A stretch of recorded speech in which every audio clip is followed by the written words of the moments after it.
Queremos que el Señor aumente nuestra fe aquí en María Evangelizadora Radio, un pedacito de cielo en tu hogar. Nos complacemos en presentar Crece en tu fe con nuestro hermano Américo Tejada. Que nunca olvide tus promesas. Saludos en este glorioso día y bendiciones a los radios clientes que escuchan María Evangelizadora Radio. Están sedientos de la palabra de Dios. Les envía un saludo a su hermano Américo Tejada de la parroquia San Simón Estac San José, que está localizada en el Bronx y pertenece a la Arquidiócesis de Nueva York. Estamos aquí todos los miércoles de 4 a 5 p.m. y los sábados de 9 a 10 a.m. hora de Nueva York. En este segmento de estudio bíblico titulado Crece en tu fe, estamos estudiando el Evangelio según San Mateo. La palabra evangelio, de procedencia griega, significa originalmente la buena noticia y se empleaba para designar la recompensa que se daba al portador de una buena nueva o el sacrificio de acción de gracias que se ofrecía por ella. El apóstol Mateo escribe de la Palestina para un público de judíos o de cristianos venidos del judaísmo. Luego, un público que conocía al de Dios, el Antiguo Testamento, y que vibraba de sus expectaciones mesiánicas. Porque en los orígenes de la iglesia primitiva, la regla de fe se encontraba en la enseñanza oral de los apóstoles y de los primeros predicadores. Andando el tiempo, se sintió la urgencia de consignar por escrito las enseñanzas del maestro y los rasgos sobresalientes de su vida. Y eso fue lo que hizo el apóstol Mateo. Estamos en el capítulo 16 del Evangelio según San Mateo, pero antes vamos a comenzar con una oración. Y lo hacemos en el nombre del Padre, del Hijo y del Espíritu Santo. Señor, que todo lo que hagamos este día inicie con tu bendición y termine con tu ayuda. Que todo lo que digamos este día sea motivado por tu amor e inspirado por tu gracia. Que nuestras obras de este día reciban tu inspiración y perduren en tu paz. Toda esta cosa, Padre Celestial, te la pedimos en el luz y poderoso nombre de tu Hijo Jesús, que vive en uno del Espíritu Santo, quien es Dios, por los siglos de los siglos. Amén. Los créditos de estudio bíblico son dados al Padre Flix Trux, al Padre Silvano Fausti, a la Biblia de Jerusalén y a la hermana Evelyn Morán y su ministerio de música. A los hermanos y hermanas que viven en el Bronx, para invitarlos a nuestro círculo de oración de la parroquia San Simón Estac San José, que está localizada en el 2191 Balleter Avenue, esquina calle 182, comenzando con la misa a las 7:30 p.m. todos los viernes por la noche. Decíamos que estábamos en el capítulo 16 del Evangelio según San Mateo. Y decíamos de que, pues bien, ¿por qué razón le puso Jesús este nombre a Simón? ¿Por qué? Porque Pedro va a ser el fundamento del nuevo pueblo de Dios. Fundamento por razón de su fe, de la misma manera que lo fue Abraham, y él había sido también fundamento del viejo pueblo de Dios por razón de su fe. Pues así dice el profeta Isaías: reparad en la piedra de donde fuiste tallado, en la cantera de donde fuiste excavado. Es decir, reparad en Abraham, vuestro padre, y en Sara, que os dio a luz. Lo dice en Isaías capítulo 51. Hermanos, y un tal fundamento firme, que es inconmovible, formado por roca viva, es necesario para la casa de Dios, que es la iglesia del Dios vivo. Y para nosotros, por supuesto, es la iglesia católica, porque es la única iglesia que Jesús fundó. Jesús no fundó ninguna otra iglesia, solamente la católica. Porque si ustedes ven en la Reforma Protestante, que fue en 1521, 1521 años después, alguien iluminó a Martín Lutero. No fue Dios, porque esa iluminación no viene del Espíritu Santo, porque el Espíritu Santo no divide, el Espíritu Santo unifica. Pues ese espíritu que iluminó a Martín Lutero para que dividiera la iglesia no vino de Dios. Bueno, pues ya antes había dicho el Señor Jesús que se necesita construir la casa no sobre la arena movediza, sino sobre la roca viva. para que las tormentas y las crecientes no la tumben y no la destruyan, como lo hizo en Mateo capítulo 7. Fijémonos que el Señor Jesús habla de mi iglesias. Él nunca dijo mis iglesias. Él siempre dijo mi iglesia, que quiere decir la única iglesia que él fundó. Él no fundó 50, 60, 80, 90, como hay ahora 4.800 diferentes denominaciones protestantes. Eso hasta da vergüenza. Y después dicen que es el Espíritu Santo. El Espíritu Santo no divide. El Espíritu Santo unifica. El Espíritu Santo no te saca de la iglesia. Te hace permanecer en la iglesia para que ahí, en la iglesia, tú sigas perseverando. Y si hay que luchar, sí. ¿Por qué no? Se lucha, pero dentro de la iglesia, no fuera de la iglesia. Pues esta palabra en griego es eclesía, que significa asamblea, y fue usada en el Antiguo Testamento para indicar al pueblo de Dios precisamente en cuanto se reunía en torno al Señor Jesús, sea para adorarlo, sea para con su ayuda defenderse contra los enemigos, como lo relata Deuteronomio capítulo 4. Ahora, el Señor Jesús aplica este mismo término a la asamblea, al pueblo que Él reúne en torno a sí mismo, tanto para que se le adore a Él y a través de Él al Padre Eterno, o sea, al Padre Celestial, como también para, con su ayuda poderosa, defenderse contra los enemigos infernales. Por eso promete que jamás las puertas del infierno, es decir, las potencias del mal, podrán derribar o vencer a ese pueblo suyo. Miren, hermanos, desde que la iglesia nació 2000 años atrás, que fue fundada por el Señor Jesús, la iglesia católica, miren si no han querido tratar de destruirla. Pero ¿qué pasa? Que no han podido. Los enemigos de la iglesia católica, que son los agentes de Satanás, que han tratado de destruirla, como ahora son los famosos sectarios protestantes, los que son ellos son los compinches de Satanás que están tratando de destruir la iglesia una vez más. Pero les tengo noticias, hermano y hermano que me escuchas, no van a poder. ¿Por qué? Porque la iglesia católica está protegida por el Señor Jesús. Porque cuando le dice, y las puertas del infierno, es decir, las potencias del mal, no podrán derribar o vencer a ese pueblo suyo, a esa iglesia que él mismo funda y cimenta sobre la roca de fe que se llama Pedro, Petras, Cefas. Y si tú no sabes dónde está esa palabra Cefas, lee el capítulo 1 del Evangelio de Juan para que veas cómo Jesús, la primera vez que ve a Simón, le dice, tú eres Simón, y de ahora en adelante te llamarás Cefas, que quiere decir piedra, roca, lo que tú quiere decírselo. Pero ahí fundó Jesús su única iglesia. Gran promesa, hermano que me escuchas, gran promesa. Cae la lluvia, vienen las crecientes, soplan las tormentas y embisten contra aquella casa, pero esta no cae, pues está cimentada sobre la roca, lo dice Mateo, capítulo 7.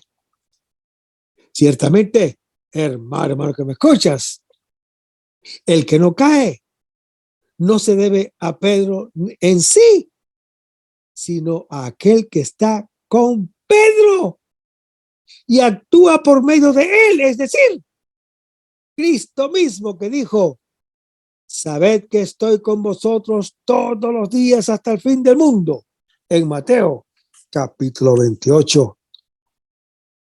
Después, hermano que me escuchas, dice el Señor Jesús que precisamente a este Pedro le dará las llaves del reino de los cielos. Hermanito, que tú te dices que tu iglesia viene de Jesucristo, ¿Tu iglesia tiene las llaves como las tiene la Iglesia Católica? ¿Qué puede significar esto en boca de Jesús? ¿Qué puede significar eso de las llaves? Para esto hemos de acordarnos de una costumbre en los reinos orientales en los tiempos bíblicos. Allí, en lo más interior del palacio del rey, solía haber un cuarto muy asegurado y cerrado, donde se guardaban los documentos más importantes y secretos del reino. La llave de este cuarto, importantísimo, la tenía solo el propio rey, para evitar que otros se sirviesen fraudulentamente de tales archivos y secretos. Pero como el rey no podía en persona atender a todos los asuntos, tenía siempre una persona de su plena confianza personal, a quien delegaba gran parte de su poder y autoridad. O sea, hermano que me escuchas, la tal persona era su lugarteniente, o sea, su vicario. Si no me creen, por favor, vea el caso de José, cuando es nombrado lugarteniente vicario del rey de Egipto, o sea, del faraón de Egipto, en Génesis, capítulo 41.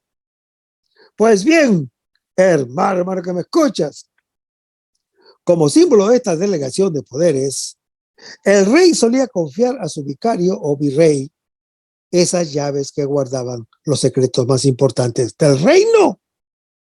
Así lo vemos en el caso de Eliaquim, virrey de Israel, en tiempo del profeta Isaías, cuando dice: tu autoridad pondré en su mano y él será padre para el pueblo de Judá. Pondré la llave de la casa de David sobre su hombro. Él abrirá y nadie cerrará. Él cerrará y nadie abrirá. Por favor, léelo. Isaías capítulo 22. Y ahí dice también: él será padre para su pueblo, para el pueblo de Judá. O sea que ese vicario, o sea, ese vicario, ese segundo lugar después del rey, tenía no solamente las llaves, tenía la autoridad de abrir y cerrar, porque nadie podía abrir y cerrar lo que él abría y cerraba. También se le llamaba padre. Por eso es que nosotros le llamamos a nuestro Padre Santo Padre, Papa.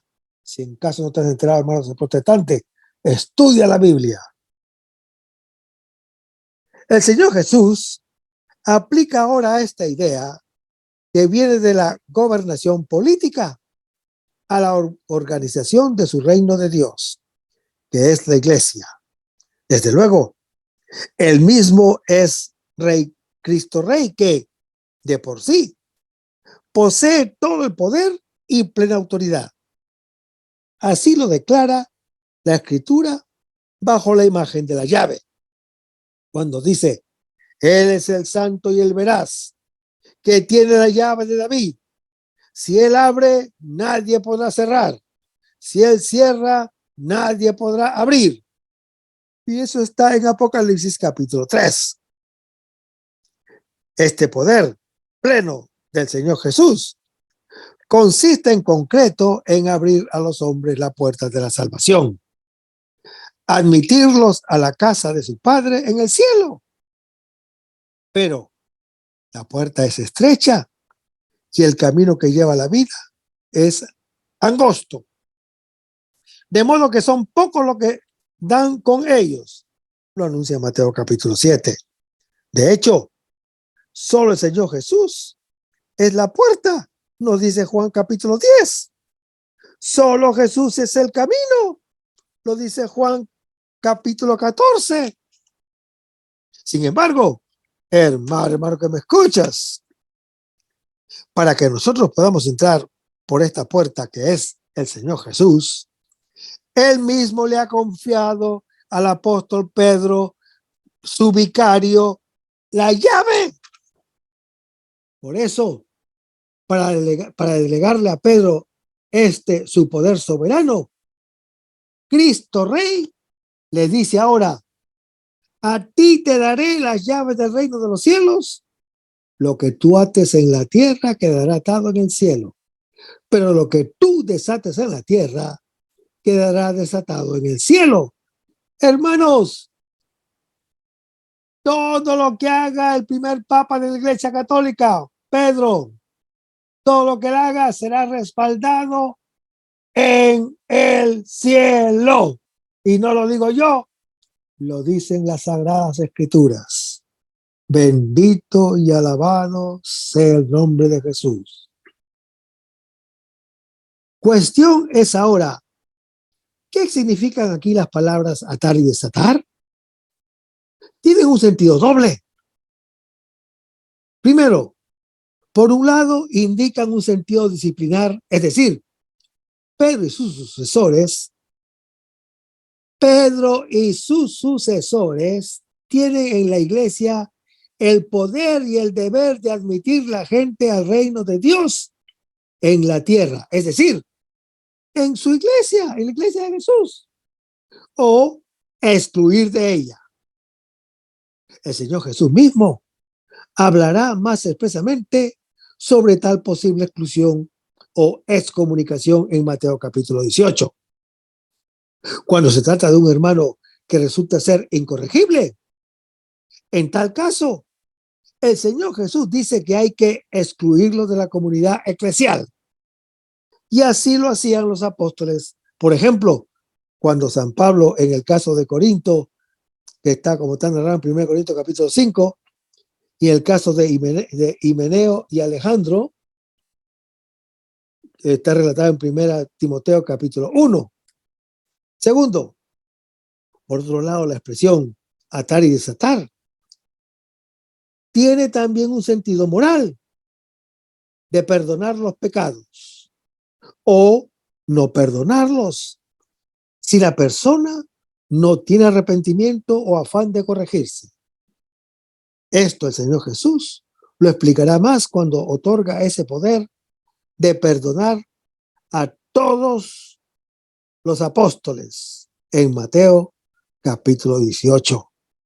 Y también en el día de su resurrección, cuando dice: recibid el Espíritu Santo, a quien vosotros les perdonéis los pecados, les quedarán perdonados, pero a quien vosotros se les retengáis, no les quedarán, se les quedarán retenidos. Lo dice Juan capítulo 21. Hermanos, aquí está clarísimo que Jesús instituye el sacramento de la reconciliación, que es el perdón de los pecados. Y no lo digo yo, no me crean a mí, por favor, crean a las Sagradas Escrituras. Juan capítulo 21, el Señor Jesús mismo, después de su resurrección, instituye el sacramento del perdón de los pecados. Por fin, hermano que me escuchas, fijémonos en la expresión atado o desatado en el cielo. Con esto el Señor Jesús quiere decir que Él, una vez ascendido al cielo y sentado como Señor en la gloria del Padre, ratificará las decisiones que Pedro tome. Considerará como suyas propias las determinaciones que haga su vicario. Y desde luego, sus sucesores, que son los papas, que ellos también juzguen necesario tomar. ¡Qué poder más tremendo! ¡Qué autoridad más inmensa! No que por esos pobres seres humanos, nuestros papas, tengan ese poder por su propia fuerza. No, hermano que me escuchas, no tienen esa propia fuerza de autoridad por sí mismos. La tienen solo por la autoridad de Cristo Jesús, por delegación del Señor Jesús. Pero aún así, ¿qué confianza deposita Cristo en esos frágiles seres humanos? Oremos por nuestro Papa, para que no sucumba bajo el peso de tal cargo sobrehumano. Pero vayamos a Mateo capítulo 16, versículos 13 al 20. Hermanos, la gente ha dado a menudo a el Señor Jesús el título de profeta en Mateo capítulo 21 y en Lucas capítulo 7. El espíritu de profecía está prometido al nuevo pueblo según Joel capítulo 3. Después de Juan el Bautista, la fe cristiana ha reconocido en Jesús al profeta anunciado en Deuteronomio capítulo 18. Pero este título cayó en desuso ante otros más específicos. Pedro hace una confesión de la mesianidad del Señor Jesús y también su filiación divina. La carne y la sangre de que habla Jesús es el hombre entero, con la debilidad de su naturaleza.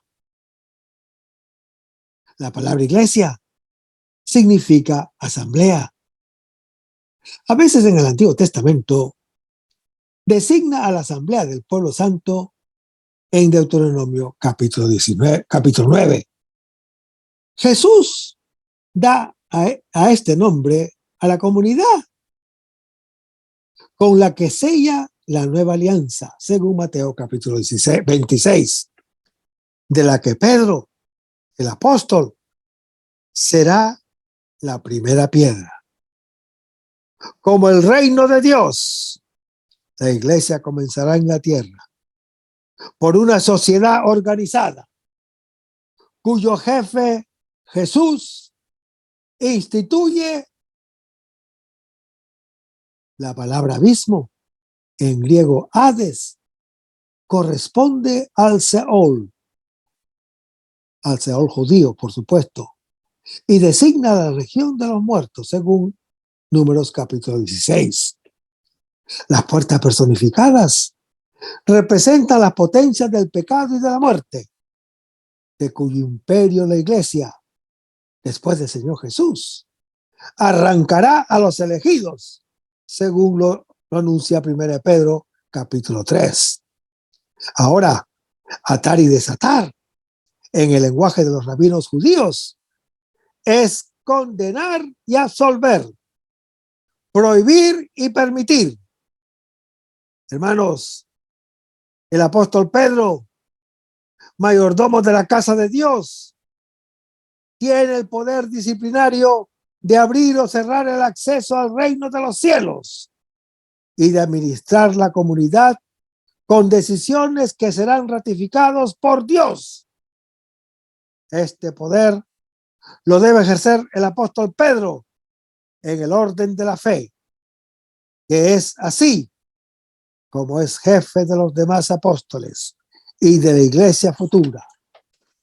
Este episodio se refiere a dos realidades estrechamente relacionadas: la confesión de fe de San Pedro y la promesa del primado que se le ofrece en estas sagradas escrituras. Hermanos, el apóstol Pedro, movido por Dios, no afirma solo que Jesús es el Mesías, sino que confiesa su íntimo ser. Jesús es el Hijo de Dios y Cristo le anuncia que le conferirá el poder de atar y desatar en la iglesia, según Juan capítulo 21. La iglesia siempre ha entendido que este don al apóstol Pedro se transmite también a sus sucesores en la sede episcopal de Roma. Es la doctrina del primado del Papa, que junto con su infalibilidad, cuando habla ex cátedra en materia de fe o costumbres, fue definida como dogma en el Concilio Vaticano I. Ahora dije infalibilidad, hermano que me escuchas. No dije, como dicen muchos hermanos protestantes, impecabilidad. Eso es falso. El Papa peca. Lo que no es que él no falla. Por eso que decimos que es infalible. ¿Ok? No digan mentiras. No digan, nosotros decimos que es impecable. El Papa peca. ¿Ok? O sea que el obispo de la Iglesia Romana, en quien permanece la función que el Señor encomendó singularmente al apóstol Pedro, primero entre los apóstoles, y que había de transmitirse a sus sucesores, es cabeza del colegio de los obispos, vicario de Cristo y pastor de la Iglesia Universal. ¿Por qué decimos que es pastor de la Iglesia Universal? Porque en Juan capítulo 20, Juan 21, Jesús le dice a Pedro 3 veces: apacienta mis ovejas. Y cada vez que Pedro le dice: sí, Señor, tú sabes que yo te quiero, le dice: apacienta mis ovejas. Jesús le está poniendo su iglesia, su rebaño, en las manos del único vicario que él dejó, a Pedro. O sea que, al ser Pedro pastor de la Iglesia Universal en la tierra, el cual, por tanto, tiene en virtud de su función potestad ordinaria que es suprema, que es plena, que es inmediata y que es universal en la iglesia y que puede siempre ejercer libremente. En esta sección, el Señor Jesús por primera vez nos confronta a rajatabla con la paradoja escandalosa del Evangelio, que la vida ha de nacer de la muerte, la felicidad del sufrimiento, la victoria de la derrota. Pues por un lado, vemos aquí en la transfiguración, que está en capítulo 17, que va a ser el próximo capítulo, una anticipación y promesa de la futura gloria y triunfo de Jesús. Pero, por otro lado, el Señor nos acude con 3 predicciones de su propia pasión y muerte en Mateo capítulo 16. Y también en el capítulo 17, añadiendo además que este mismo camino a través del anodamiento hacia la gloria nos espera a nosotros también. Esto es una paradoja tan chocante y tan incomprensible que el buen Pedro se revela y protesta. Su corazón ardiente no aguanta ver al Señor Jesús derrotado y anonadado. Pero el Señor Jesús, al corregirlo, le asocia consigo no solo en el gobierno de su grey, sino también en su pasión y gloria. Por tanto, hermano que me escuchas, tenemos aquí 3 temas: la pasión de Cristo y de nosotros, la gloria de la transfiguración y la asociación de Pedro con Cristo. Hace poco leí el comentario de un judío moderno que dijo que el cristianismo es básicamente una religión mística. Y yo creo que eso es cierto. Creo que cada cristiano y cada creyente, si lo es de veras, será un místico de verdad. Es decir, un hombre que poco a poco aprenderá a vaciarse de sí mismo, a anonadar su propio ser, a desprenderse de sus propios intereses, para que ese vacío sea llenado por Dios. El Señor Jesús mismo nos ha trazado este camino también. También Él ha tenido que morir como el grano de trigo que se pudre y descompone en la tierra.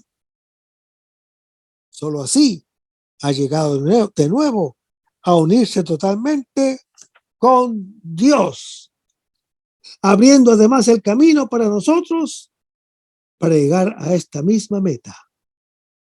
La razón de este misterio está en que el auténtico amor es no pensar en sí, no satisfacer los propios intereses, no salvaguardar y defender el propio ser, sino preocuparse por el amado, fajarse por él y, si necesario fuere, dar todo lo suyo, inclusive la vida por el otro. Así lo dijo el Señor Jesús cuando dice: nadie da mayor prueba de amor que aquel que da su vida por los que ama. En Juan capítulo 15. Por eso, hermano que me escuchas, anuncia aquí el Señor Jesús que va a Jerusalén, pero no para triunfar cual rey e imponer su voluntad por la fuerza, como lo pensaban los apóstoles. Vea por favor Mateo capítulo 20, sino para dejarse aplastar, para entregarse en amor, para hundirse a través de la muerte en la vida de Dios. Lo mismo quiere decir cuando habla de Juan el Bautista bajo la imagen de Elías. Pues la suerte trágica de Juan el Bautista, asesinado alevosamente por aquel Herodes frívolo, por haber defendido la voluntad de Dios contra ese adúltero, es un presagio de la pasión que le espera al propio Señor Jesús por haber predicado la palabra de Dios contra la autoridad que por ella se han sentido heridas. El que el Señor Jesús aquí habla de Juan el Bautista con el nombre de Elías no significa que el profeta Elías haya sido reencarnado, como piensan muchas personas, como piensan los brujos, los santeros, los espiritistas. En Juan el Bautista, como erróneamente suelen decir los espiritistas, solo significa que, al igual que Elías, predicaba la penitencia y conversión con un espíritu semejante, también Juan el Bautista las había predicado. Por eso, hermano que me escuchas, ya antes de su nacimiento, había dicho el ángel de él a su padre Zacarías, cuando le dice: él los convertirá al Señor su Dios y le precederá con el espíritu y el poder de Elías. Por favor, léanlo en Lucas capítulo 1. Luego, nada, repito, nada, pero nada de reencarnación. Nosotros los cristianos creyentes no creemos en la reencarnación, porque eso es diabólico. Nosotros creemos en la encarnación, que es completamente diferente. No confundan, hermano que me escuchas. Nosotros creemos en la encarnación y no creemos en la reencarnación, porque eso no es ni siquiera bíblico. Pues bien, hermano que me escuchas, como dice la Escritura, está establecido que los hombres mueran una sola vez y enseguida viene el juicio definitivo. Lo dice Hebreos capítulo 9. O sea que con este Hebreos capítulo 9, la reencarnación se cae.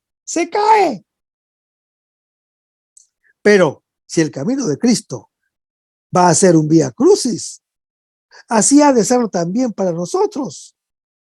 Tendremos que tomar nuestra cruz día tras día para venir en pos de Jesús por la calle de la amargura, mortificándonos, abnegándonos a nosotros mismos, vaciándonos de nuestros propios intereses. Y puedes estar seguro que Jesús procurará que no te vayan a faltar las cruces. Así se realiza en nosotros lo que el apóstol Pablo exclama con fervor místico cuando dice: siempre y en todas partes llevamos el morir de Jesús en nuestros cuerpos, para que también la vida del Señor Jesús se manifieste en nuestro cuerpo. Y lo dice en 2 Corintios capítulo 4. Hay que perder la vida para ganarla. Es decir, hay que vaciarse de sí para poder ser llenado de Dios. Según esta norma nos va a juzgar en el último juicio, porque este es el criterio del amor. Lo anuncia Mateo, capítulo 25. Así como está ahora en el contexto, significa que algunos de los presentes verían a Jesús en la gloria de la transfiguración, así como de hecho ocurrió 6 días después cuando la presenciaron Pedro, Juan y Santiago en Mateo capítulo 17. Sin embargo, hermano que me escuchas, es probable que originalmente el Señor Jesús con estas palabras haya querido también decir que algunos de los presentes todavía estarían con vida en el momento que Él vendría a ejercer por primera vez en público su poder de Señor y Juez Supremo. ¿A qué momento se refiere? Al momento de la destrucción de Jerusalén en el año 70 después de Cristo. Pues entonces el Señor Jesús, por medio de los ejércitos romanos, el mismo poder que los judíos habían usado para crucificarlo a él, ejerció su juicio sobre la ciudad rebelde y el pueblo incrédulo de Israel, condenándolos y castigándolos de modo temible y ejemplar. Lo pueden leer en Mateo, capítulo 24. Pero vayamos a Mateo, capítulo 16, versículos 21 al 28. Hermanos, tras la confesión de fe del apóstol Pedro en Cesarea de Filipo, el evangelio adquiere un tono distinto. El Señor Jesús se dirige ahora a sus discípulos con enseñanza sobre su pasión, sobre su muerte y sobre su resurrección. El Señor Jesús reprende con energía a Pedro cuando éste quiere disuadirle de afrontar la muerte y, a continuación, expone una dimensión central del cristianismo que dice: el camino de la perfección pasa por la cruz. No hay santidad sin renuncia y sin combate espiritual. Cuando el Señor Jesús dice: porque el Hijo del Hombre ha venido o ha de venir en la gloria de su Padre con sus ángeles, y entonces pagará a cada uno según su conducta. Es una forma tradicional de la retribución según el Salmo 62 y como está también en Romanos capítulo 2. Pero vayamos ahora a Mateo capítulo 17, versículos 1 al 13, donde se lee: 6 días después, toma Jesús consigo a Pedro, a Santiago y a su hermano Juan, y los llevó a un monte alto a solas, y se transfiguró delante de ellos. Su rostro se puso brillante como el sol, y sus vestiduras se volvieron blancas como la luz, y se le aparecieron Moisés y Elías, que conversaban con él. Pedro tomó la palabra y dijo a Jesús: Señor, bueno es estarnos aquí. Si quieres, haré aquí 3 tiendas, una para ti, otra para Moisés y otra para Elías. Aún estaba hablando cuando una nube luminosa los cubrió, y de la nube salía una voz que decía: este es mi Hijo amado, en quien me complazco, escúchenlo. Al oírlo, los discípulos cayeron rostro en tierra, aterrados de miedo. Jesús se acercó, los tocó y les dijo: levantaos, no tengáis miedo. Alzaron ellos sus ojos y ya no vieron a nadie más que a Jesús solo. Y mientras bajaban del monte, Jesús les ordenó: no contéis a nadie la visión hasta que el Hijo del Hombre haya resucitado de entre los muertos. Los discípulos le preguntaron: ¿por qué dicen los maestros de la ley que Elías debe venir antes? Él respondió, ciertamente Elías ha de venir y restaurarlo todo. Pero yo os digo, Elías ya ha venido y no lo han reconocido, porque lo han retratado a su antojo, así también el Hijo del Hombre ha de padecer por parte de ellos. Entonces comprendieron los discípulos que se refería a Juan el Bautista. Escucharlo, dice la voz del cielo. En efecto, hermano que me escuchas, este es mi Hijo amado, en quien me complazco. Hermanos, el Padre habla solamente 2 veces, diciendo y subrayando la misma cosa. Proclama que el Señor Jesús, como Hijo, una primera vez después del bautismo, en Juan capítulo 3, Mateo capítulo 3, y una segunda vez aquí, después de la predicación de su muerte y resurrección. La transfiguración es la confirmación del camino emprendido en el bautismo, anticipo de la gloria y de la Pascua. A su luz, el siervo emprende el camino hacia Jerusalén. El relato está cargado de reminiscencias bíblicas. En efecto, hermano que me escuchas,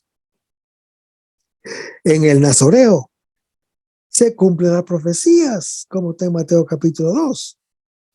La esencia recuerda a Moisés, que sube al monte con Aarón, con Nabat y Abihú, y que en el 7º día es llamado por Dios en la nube, como lo relata Éxodo capítulo 24.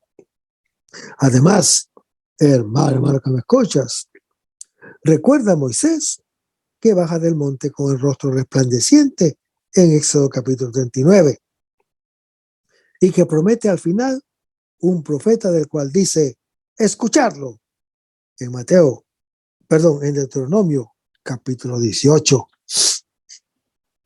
Las palabras de la voz son ecos del Salmo número 2, que habla de la entronización del Mesías.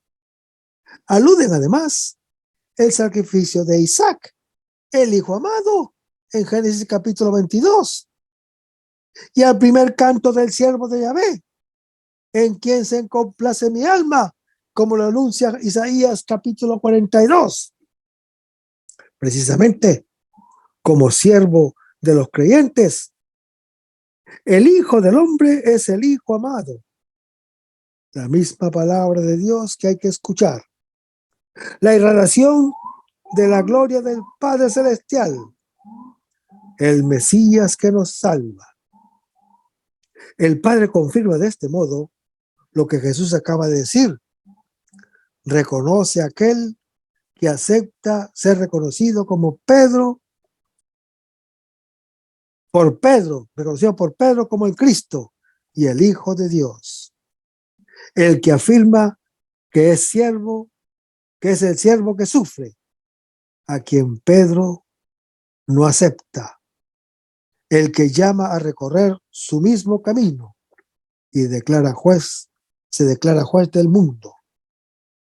Delante de los 3 hombres, el Hijo del Hombre es proclamado por el Padre como hijo suyo. Es el final del debate acerca de quién es Jesús. Es el comienzo de su camino hacia Jerusalén. El Padre tiene una sola palabra que lo revela plenamente, y esa palabra es el Hijo. A nosotros nos dice que lo escuchemos, porque si lo escuchamos a Él, llegamos a ser como Él, hijos y creyentes. Hermanos, la transfiguración es la experiencia fundamental de la vida del Señor Jesús. La opción tomada en el bautismo, que ahora es concreta en la perspectiva de la cruz, es confirmada como el camino hacia la libertad y hacia la gloria de Dios. Es una iluminación interior tan fuerte que transforma su mismo cuerpo en sol y luz. Es importante también para los discípulos haberlo visto. Cuando haya resucitado, podrán comprender que el resucitado es el mismo Jesús que ha sido crucificado. Hermanos, la transfiguración del Hijo representa también el anticipo de lo que seremos. La semilla de nuestra gloria divina se arroja cuando decidimos realmente escucharlo, a Él, y cumplir su palabra. Esta es la forma que transforma nuestra vida a imagen de la suya, hasta la medida completa. El trozo presenta la subida al monte donde sucede la transfiguración y la bajada que se interpreta como anticipo de la resurrección que pasa a través de la cruz. Hermanos, el Señor Jesús en su humanidad muestra la divinidad. Sus discípulos ven en su cuerpo que resplandece con la gloria del Hijo de Dios, en la cual el Padre se complace. Es el rayo anticipado de la resurrección. La iglesia es representada por los 3 apóstoles que, con el rostro descubierto, reflejan como en un espejo la gloria del Señor y son transformados en esa misma imagen de gloria en gloria, según la acción del Espíritu de Dios, como lo anuncia 2 Corintios, capítulo 3. Y en el versículo 1 se lee: 6 días después, es el 7º día, cumplimiento de la creación, y toda ella gime y sufre de dolores de parto, en espera de ser liberada de la esclavitud, de la corrupción, para entrar en la gloria de los hijos de Dios, como lo anuncia el apóstol Pablo en su epístola a los Romanos, capítulo 8. Esta indicación de tiempo dice que el fin de la creación no es su fin. Ella no está destinada a la desfiguración de la muerte, sino a la transfiguración. En el Hijo del Hombre, la creación está destinada a asumir la forma del Hijo de Dios. La divinización es el sentido de la creación, hasta cuando Dios sea todo en todos, como lo anuncia 1 Corintios, capítulo 15. Seguimos leyendo el versículo. Toma Jesús consigo a Pedro, a Santiago y a su hermano Juan. Hermanos, Moisés tomó consigo a Aarón, Nadab y Abihú y subió al monte Sinaí, donde Dios reveló su gloria, como está en Éxodo capítulo 24. Estos 3 discípulos que ahora oyen al Padre, que llama al Hijo en Getsemaní, oirán al Hijo que llama al Padre en Mateo capítulo 26. El monte de los Olivos y el monte Tabor se relacionan. Aquí la humanidad del Señor Jesús revela su divinidad. Allá la divinidad muestra su humanidad. Y el versículo 2 se lee: se transfiguró delante de ellos. En griego se dice metamorfosis, que significa cambiar forma, transformarse. En la metamorfosis paganas, la divinidad asume cuerpo y semblanza humanas. Aquí, la humanidad asume forma y esplendor divino. Deja transparentar la gloria del Hijo de Dios. Este es el destino de todo creyente en el Hijo del Hombre. Seguimos leyendo el versículo. Su rostro se puso brillante como el sol. En el Evangelio de San Lucas, el aspecto de su rostro se alteró. Se volvió otro. El rostro del otro, lo dice Lucas capítulo 9. En Mateo, se vuelve radiante como el sol. Para Marcos capítulo 9, sus vestiduras se vuelven blancas de un modo sobrehumano. Para Lucas capítulo 9, están resplandecientes como el rayo. Para Mateo, blancas como la luz. La luz es el símbolo más apropiado de Dios, principio de creación y de conocimiento. Hace que cada cosa sea lo que es y la hace ver tal como ella es. Pero es también fuente de alegría, señal de amor que vuelve luminosa a las personas. El Hijo de Dios brilla con la misma luz de Dios, primicia de la nueva creación, como todo se ha hecho a través de Él, en Él y por Él. Así, todo participa en su misma suerte en la luz, como lo anuncia el apóstol Pablo en su epístola a los Colosenses, capítulo 1. Y el resto, hermano que me escuchas, lo vamos a ver en el próximo segmento. Manténganse en sintonía. Vamos a despedirnos con una oración.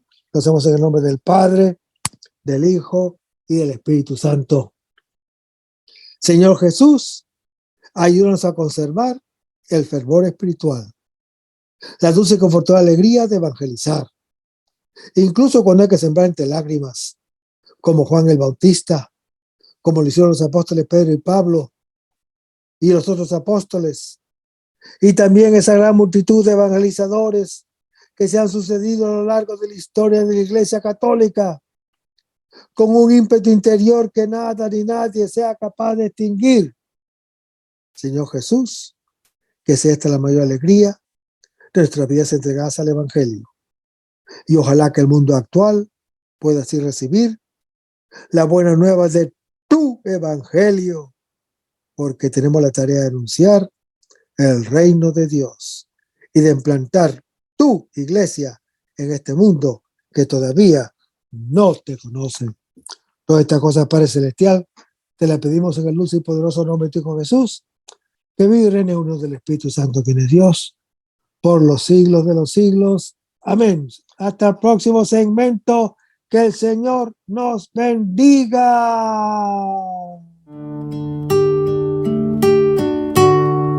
Aumenta mi fe, Señor, aumenta mi fe. Aumenta mi fe,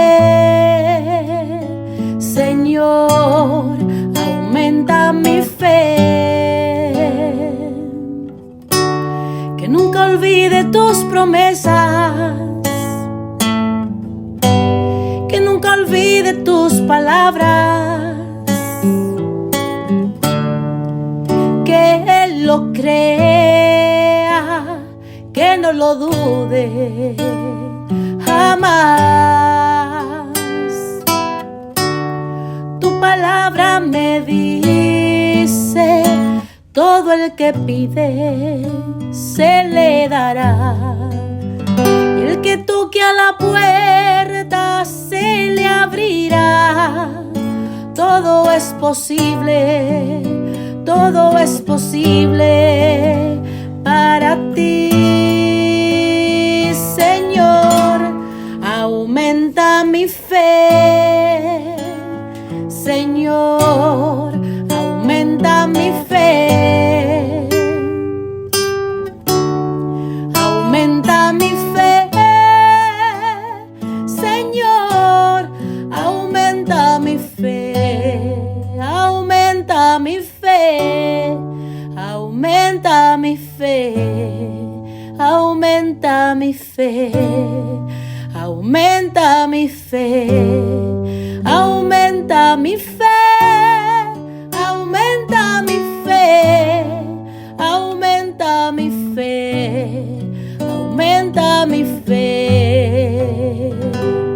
Señor.